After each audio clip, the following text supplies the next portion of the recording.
On March 23, 1998, a 23-year-old recent graduate vanished while on a cruise celebrating her accomplishments with her family. Theories began soaring, ranging from being murdered on the cruise ship to being kidnapped by the crew members to be sold into the illegal human trafficking industry of the Caribbean. Despite all of the theories, there have been little leads to help authorities locate her.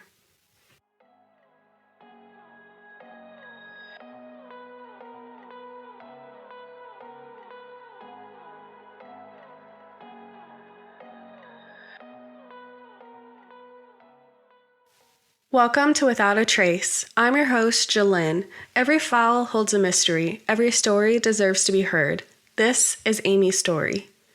Amy Lynn Bradley was born on May 12, 1974, in Petersburg, Virginia, to parents Ron and Eva Bradley. She attended a local college, Longwood University, where she played on the basketball team, receiving a scholarship for academics. By the time she graduated with a degree in physical science, Amy was also known for her strong swimming abilities, having previously worked as a lifeguard. Amy had so much to look forward to in her new chapter. She recently signed a lease to a new apartment in Virginia and had adopted her beloved bulldog Daisy on March 20th, 1998. She was scheduled to start a new job at a computer consulting firm on Monday, March 30th. To celebrate Amy's graduation and her new job, Amy decided to join her family on a cruise vacation on the Royal Caribbean International cruise ship en route for Curaçao, a Dutch Caribbean island under the Kingdom of the Netherlands. The family boarded the cruise in Puerto Rico on March 21, 1998. Their voyage would take them from Puerto Rico to Aruba to Curaçao in the Netherlands Antilles. On the night of Monday, March 23rd, the ship was docked just off the shore of Curaçao. After midnight, Amy and her younger brother Brad headed to the ship's nightclub to go dancing and drink alcohol with the ship's band at a Mardi Gras nightclub party. Brad decided to return to his cabin, but Amy was shortly behind him. The ship's door lock records show that Brad entered his cabin around 3:35 a.m., and Amy soon followed, arriving 5 minutes later. Brad and his sister sat on the suite's balcony and talked before he went to sleep, while Amy stayed awake for a while longer. It is believed Amy fell asleep shortly after. Amy's father, Ron, woke up between 5:15 and 5:30 a.m. and saw Amy still sleeping on the lounge chair of their cabin's balcony. He awoke again around 6 a.m. and went to check on his daughter, only to find her missing from the balcony she had slept on earlier. Ron went to his daughter's room to see if she had gone back to sleep, but she wasn't there. Amy hadn't taken her shoes with her, but Ron noticed her cigarettes and lighter were missing. Ron started his search for Amy by checking the common areas of the ship. When that was unsuccessful, Ron didn't know what to think because it wasn't like Amy to leave and not tell her family where she was going. Ron decided to wake up the rest of the family to tell them Amy was missing. By this point, it was 6:30 a.m. Amy's family immediately reported her missing to the onboard crew. The crew refused to page Amy until the ship was at port, explaining that they didn't want to announce her disappearance or hang photos of her around the vessel because it might upset the other passengers. The crew members agreed to help search only the common areas. The staff and passenger cabins were not searched. Amy's family continued to plead with the crew members to keep the 2,000 passengers from disembarking the cruise and to make an announcement to assist in finding Amy. However, the team at the pursuer's office informed them that it was too early to make a ship-wide announcement. The crew agreed to issue an announcement at 7:50 a.m. after a majority of the passengers had left the ship, announcing, "Will Amy Bradley please come to the pursuer's desk?" Between 12:15 and 1 p.m., the crew staff searched through the ship but could not find Amy. The delay that the crew put on the search and the investigation of the disappearance has been said to have led to lowering the chance of finding Amy. When authorities were alerted that Amy was missing, the Netherlands Antilles Coast Guard conducted a 4-day search in the surrounding waters along the cruise lines, to no result. The search consisted of 3 helicopters and a radar plane to assist in the search. The search ended on March 27, 1998, but the Royal Caribbean Cruise Lines chartered a boat to continue looking for her.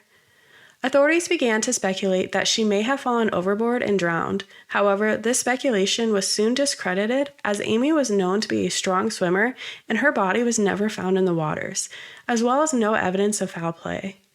On the morning of her disappearance, 3 witnesses claimed to have seen Amy on the upper deck with Alistair Douglas, one of the ship's band members, between the times of 5:30 and 5:45 a.m. in possession of a camera. They also testified to seeing Alistair, also known as Yellow, hand Amy a drink containing a dark liquid. They claimed Amy and Alistair arrived in the elevator at the same time and that Alistair was then seen leaving the upper deck alone shortly after 6 a.m. Earlier that morning, Amy was seen drinking with Alistair at the nightclub. Alistair claimed that he left the party around 1 a.m. At the time, a videographer known as Chris Fenwick captured a moment when Amy and Alistair were dancing. 1 month after Amy's disappearance, a Curacao cab driver approached the Bradleys claiming to have seen Amy while the ship was docking. He claimed Amy was running through the parking lot in search of a phone. He stated he remembered her green eyes, which were clearly described in the reward poster. The witness also claimed to have seen Amy in other locations on the island. The witness, however, failed to mention Amy was without shoes. The cab driver's claims were never confirmed by authorities. In the years following Amy's disappearance, there have been numerous possible sightings of Amy, and some new evidence would arise, leading to theories including Amy being sold into a human trafficking industry or potential remains being found.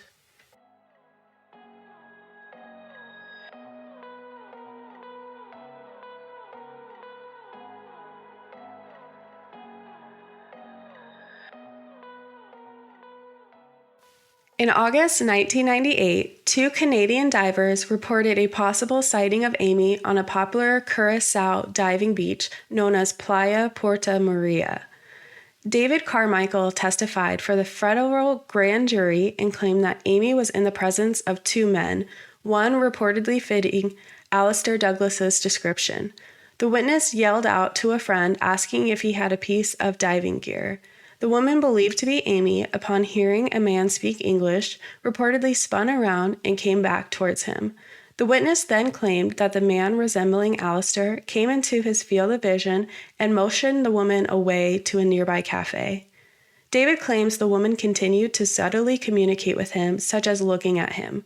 The woman even had the same tattoos as Amy: a Tasmanian devil with a basketball on her shoulder, a sun on her lower back, a Chinese symbol on her right ankle, and a lizard on her navel. In January 1999, U.S. Navy Petty Officer William Hefner claimed to have seen a woman at a brothel in Curacao who claimed to be Amy. He claimed he was sitting in the bar area and saw 2 women sitting at a table, one of Hispanic descent and the other of Caucasian descent. He then claims the Caucasian woman approached him. He stated she told him her name was Amy and she begged him to help, explaining that she was being held against her will and not allowed to leave. William Hefner did not report the incident earlier as he feared for his career in the Navy, having been in a brothel. The witness only contacted Amy's family after he retired and saw her picture in a magazine. There was no evidence to support the witness's claim. In the fall of 1999, Amy's parents received an email from a self-proclaimed Navy SEAL soldier, Frank Jones. He told the family that he was a former U.S. Army Specialist Officer with a team of experienced soldiers who might be able to rescue Amy. He claimed that his team had seen Amy being held by a heavily armed Colombian personnel in a housing complex surrounded by barbed wire. The team also gave an accurate description of Amy's tattoos and sang the lullaby that Amy's mother used to sing for her. When he told them that they were going to attempt a rescue, he added that more funds were needed. The Bradleys sent Frank a total of $210,000 to fund the setup for Amy's search, and they expected a call from Frank and his team for the results of the rescue mission, but the call never came. Frank had made the story up and tried to scam the Bradleys of money. In February of 2002, federal prosecutors in Richmond charged Frank with defrauding the Bradleys of $24,444 and the National Missing Children's Organization of $186,416. Frank pleaded guilty in April of mail fraud and was sentenced to 5 years in prison. There was a potential sighting of Amy in April of 2003 in San Francisco. The witnesses claimed to have seen a woman matching Amy's description in the company of 2 men, claiming that the trio were watching a street musician. The witnesses claimed they recognized the woman as Amy on the spot, and that when the 2 men found out she was recognized, they grabbed her and ran. The woman supposedly gave a pleading look to the witnesses while being dragged away. FBI sketches were released of the men the woman believed to be Amy was seen with. Another potential sighting came in March of 2005 when a witness named Judy Maurer claimed to have seen Amy in a department store restroom in Bridgetown, Barbados. She claimed a woman entered the restroom accompanied by 4 men who proceeded to threaten her if she did not follow through on a deal. She alleges that after the men left, she approached the distraught woman who said that her first name was Amy and that she was from Virginia before the men re-entered and took her away. Judy called the authorities and they created a composite sketch of the 3 men and the woman based on her account. In late 2005, Amy's mother and father appeared on an episode of Dr. Phil. An image of a young woman resembling Amy was emailed to the family and shown on the program. The image suggests that she may have been sold into sex slavery. An email was sent to the Bradley's family website containing 2 photographs of a woman that closely resembled Amy. The photographs were observed by a member of an organization that attempts to track victims on sites that feature sex workers. The woman in the photo had been said to appear distraught and despondent and was a sex worker known as Jazz. In January of 2007, at a restaurant in Aruba, witnesses claimed they saw a woman matching Amy's description having dinner in the company of 4 men. No additional details are known about this sighting. In Aruba, in 2010, a jawbone washed ashore. Initially, it was thought to be the jawbone of another missing persons case, Natalie Holloway. But once the jawbone was cleared of Natalie, authorities ceased any further testing despite the fact that there were 9 other Caribbean vacationers said to be missing. No DNA testing was done, and they say the bone is human and was likely from a Caucasian origin. Since Amy's disappearance, there have been little leads to help authorities locate her. All they have are theories of what happened to her. A common theory is that Amy was kidnapped and sold into the illegal human trafficking industry in the Caribbean. This theory is supported by various sources of evidence, including a key witness from the U.S. Navy claiming that he heard a worker at a brothel in the Caribbean claiming to be Amy, and a 2005 photo that was emailed to Amy's family. Another piece of evidence includes the inconsistencies of the witnesses the night of the disappearance, including Alistair's inconsistent story presented to authorities as opposed to what CCTV captured that night. This theory includes suspicions of the 765 crew members on board, with suspicions heavily on Alistair. Many people suspect that a waiter was also involved. Throughout the night, Amy's father was approached by the same waiter asking to pass a note on to Amy for him, involving an invitation for her to go drinking with him once they reached shore. Ron had asked Amy about this, and she responded, "I wouldn't go and do anything with any of those crew members. They give me the creeps." In addition, the professional photographer had printed out all of the photos taken throughout the cruise to sell at a stall, but the family could not find any of Amy's photos, making them believe that the photos had been removed by someone. Another theory authorities considered was that Amy was murdered on the ship and thrown overboard. However, the only evidence supporting this is the discovery of a jawbone washed ashore on the beach in Aruba. The final theory includes Amy falling overboard or committing suicide as initially suggested by authorities. Amy's family does not believe this theory, as Amy wouldn't have run away from the life she was so excited to start. Amy was declared legally dead on March 24, 2010, 12 years after the disappearance, with no witnesses and no body found. However, her family still searches for her and hopes for her return. The FBI is currently offering a reward of up to $25,000 for any information that could potentially lead to the recovery of Amy or leading to an arrest or conviction of the person or persons responsible for Amy's disappearance.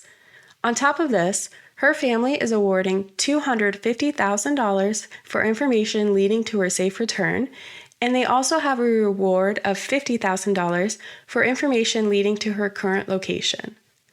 Thank you for listening to Without a Trace with your host, Lynn. I hope you enjoyed our deep dive into Amy's disappearance.